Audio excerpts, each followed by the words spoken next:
Welcome back to Humans in 5. Today is the 21st of December, the day of the winter solstice. The winter solstice, also called midwinter, marks the day of the year with the shortest amount of daylight and the longest night.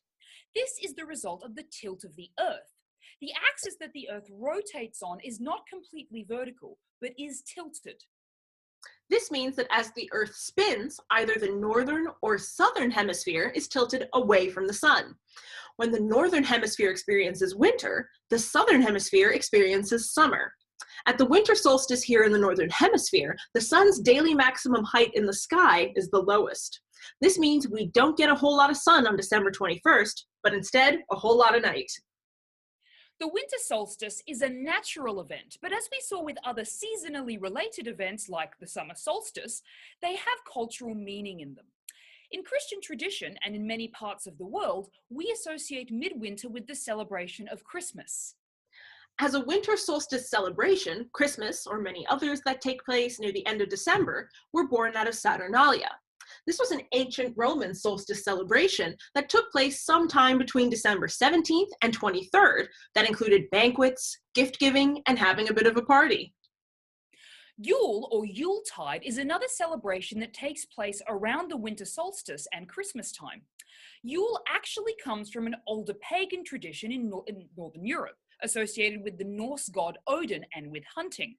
Yule celebrated the hunt by having a large feast. This connected you to your ancestors in a spiritual sense and to your community. With the arrival of Christianity, this celebration came to be known as Christmastide. Neo-pagan groups still celebrate Yule today with meals and gift-giving. Yule and midwinter are not the only celebrations associated with the solstice. Hanukkah is a Jewish holiday celebrated between late November and December.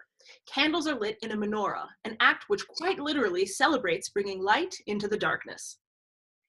Is this whole darkness and light thing the only way we celebrate the solstice? Of course not. The Iranian celebration of Yalda, which takes place on December the 20th or December the 21st, is celebrated by eating, drinking, and reading poetry until midnight. In East Asia and China, December 22nd is celebrated with the Dongzhi Festival. People gather with their families to eat traditional foods such as tangyuan, which symbolizes reunion. These are only a couple of examples of the huge range of traditions that come with shorter days in the Northern Hemisphere. And we haven't even covered any of the traditions in the Southern Hemisphere.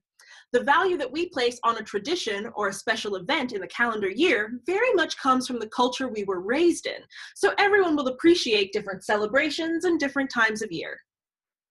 In the end, annual celebrations are what you make them. As a recent example, since the release of the TV show Seinfeld, a pretty large group of people have started celebrating Festivus. Festivus shows that people have a desire to take a day and celebrate without a strong connection to other historical or religious celebrations.